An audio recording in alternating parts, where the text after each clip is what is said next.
नमस्कार दोस्तों, आप सभी का स्वागत है मेरे चैनल पे। मेरे को सिर्फ आप 5 मिनट दे दीजिए। 5 मिनट में मैं आपको ये पूरा टॉपिक क्लियर करवा दूंगा।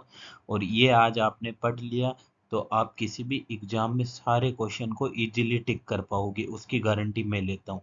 आज का टॉपिक है कंप्यूटर सिस्टम का अवलोकन, ओवरव्यू कंप्यूटर सिस्टम। तो चलते अपन नेक्स्ट स्लाइड पे, और पूरी वीडियो पे आप बने रहिएगा एंड तक, तो आपको सारा सब कुछ समझ में आ जाएगा।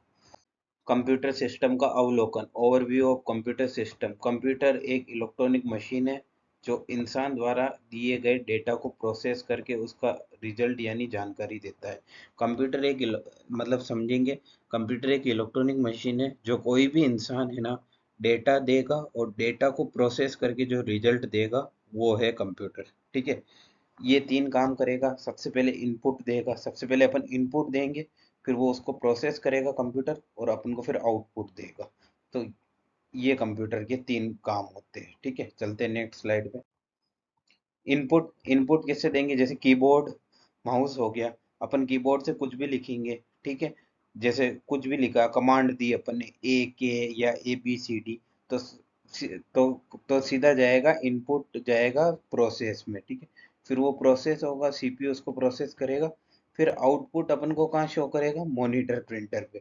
जैसे अपन ने ABCD लिखा तो सबसे पहले CPU में जाएगा और CPU आउटपुट मॉनिटर और प्रिंटर को भेजेगा। मतलब अपन जैसे ABCD लिखेंगे वो प्रोसेस होके अपन को डिस्प्ले पे या प्रिंटर पे नजर आएगी। तो उसको कहते हैं आउटपुट। और इनपुट मतलब अपन जो कमांड देते हैं वो, और आउटपुट जो अपन को कंप्यूटर बाद में देता है वो। डेस्कटॉप सिस्टम, ये देख लो, इसको बोलते हैं CPU, आपको पता होगा। इसको बोलते हैं स्पीकर। CPU की फुल फॉर्म होती है सेंट्रल प्रोसेस यूनिट। और ये है कीबोर्ड। ठीक है, ये माउस है, और ये मॉनिटर है, या इसको आप डेस्कटॉप भी बोल सकते हो। ठीक है, आगे चलते हैं। मुख्य बातों पे नजर डालते हैं एक बार। कंप्यूटर बहुत तेज होता है और सटीक होता है। मतलब यही है कि कंप्यूटर बहुत फास्ट होता है, बिल्कुल एक्यूरेट होता है। ठीक है। अब सेकंड पॉइंट है, ये बिना थके लगातार काम कर सकता है। ये बिना कोई रेस्ट लिए कंटिन्यू काम कर सकता है, नॉन स्टॉप। इसका मतलब ये होता है। लेकिन इसे खुद से कुछ नहीं आता, जो इंसान बताएगा वही करेगा। खुद ऑटोमेटिक कुछ भी नहीं करेगा, ऑटोमेटिक कुछ भी नहीं करेगा। आप लोग जो बताओगे वही करेगा, खुद की मन मर्जी से कुछ भी नहीं करेगा। ठीक है। सबसे पहले ये देखेंगे कंप्यूटर की विशेषताएं, कैरेक्टरिस्टिक्स ऑफ कंप्यूटर क्या है। ठीक है, इसके अंदर 7 पॉइंट है। गति, एक्यूरेसी, ऑटोमेशन, डिलीजेंस, वर्साटिलिटी, और स्टोरेज और मल्टीटास्किंग। अब ये क्या क्या होता है इसके बारे में अपन पढ़ेंगे। सबसे पहले बात करते हैं स्पीड। ठीक है, तो स्पीड क्या होती है? कंप्यूटर बहुत फास्ट काम करता है। ठीक है, ये करोड़ों की कैलकुलेशन कई सेकंडों में कर देता है, मतलब विद इन ए सेकंड आपको कैलकुलेशन कर देगा। ठीक है, अब बात करते हैं एक्यूरेसी क्या होती है। ये बिना गलती के कोई भी काम कर देगा, बस प्रोग्राम सही होना चाहिए। ठीक है, ऑटोमेशन। ऑटोमेशन मतलब ये होता है कि आपको बार बार कंप्यूटर को इंस्ट्रक्शन देने की जरूरत नहीं होती, एक बार आप बोलोगे तो वो कर देगा। ठीक है, बार बार आपको इंस्ट्रक्शन देने की जरूरत नहीं होती। अब बात करते थकावट रहित, डिलीजेंस। डिलीजेंस मतलब यही होता है कि कंप्यूटर कभी थकता नहीं है, कई घंटों तक बिना थके काम कर सकता है। ठीक है, अब बात करते हैं वर्साटिलिटी की, बहु उपयोगिता की। तो इसका मतलब ये होता है कंप्यूटर एक साथ बहुत सारे काम कर सकता है, जैसे कि गणना, जैसे कैलकुलेशन करना, डॉक्यूमेंट बनाना, वीडियो देखना और गेम खेलना। ठीक है, अब बात करते हैं स्टोरेज की। स्टोरेज मतलब यही होता है, ये बड़ी मात्रा में डेटा को स्टोर करता है और जरूरत पड़ने पे उसको एक तुरंत निकाल देता है, तो उसको स्टोरेज बोलते हैं। अब बात करते हैं मल्टीटास्किंग। मल्टीटास्किंग मतलब ये होता है कंप्यूटर एक साथ कई कार्य कर सकता है, जैसे म्यूजिक चलाना और डॉक्यूमेंट्स टाइप करना। आप चाहो तो इधर म्यूजिक चला सकते हो और डॉक्यूमेंट्स भी लिख सकते हो, तो उसको मल्टीटास्किंग कहते हैं। जैसे सपोज करो मैं गाने चला दिए और गेम खेल रहा हूँ, तो दोनों टास्क एक साथ कर रहा हूँ ना, तो उसको कहते हैं मल्टीटास्किंग। ठीक है, कंप्यूटर के घटक मतलब कंपोनेंट्स ऑफ कंप्यूटर सिस्टम। सबसे पहले आएगा input device, processing unit, memory storage device, और आउटपुट डिवाइस, और सॉफ्टवेयर एंड यूजर। ये चीजें आपको याद होनी चाहिए। इसके बारे में अपन नेक्स्ट स्लाइड में पढ़ते हैं एक एक को डिटेल से। ठीक है, इनपुट डिवाइस क्या होता है? इनपुट डिवाइस की मदद से हम कंप्यूटर को डेटा और निर्देश देते हैं, ठीक है।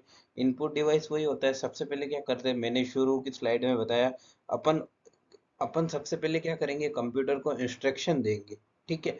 फिर वो उसको प्रोसेस करेगा और फिर अपन को स्क्रीन पे दिखाएगा, मतलब आउटपुट देगा, ठीक है। जैसे मैं एग्जांपल करो, टू दबा रहा हूँ, तो टू कंप्यूटर से कैसे दबा रहा हूँ, जिस डिवाइस से दबा रहा हूँ वो मतलब मैं उनको इनपुट दे रहा हूँ, मतलब मैं उससे कुछ पूछ रहा हूँ, ठीक है।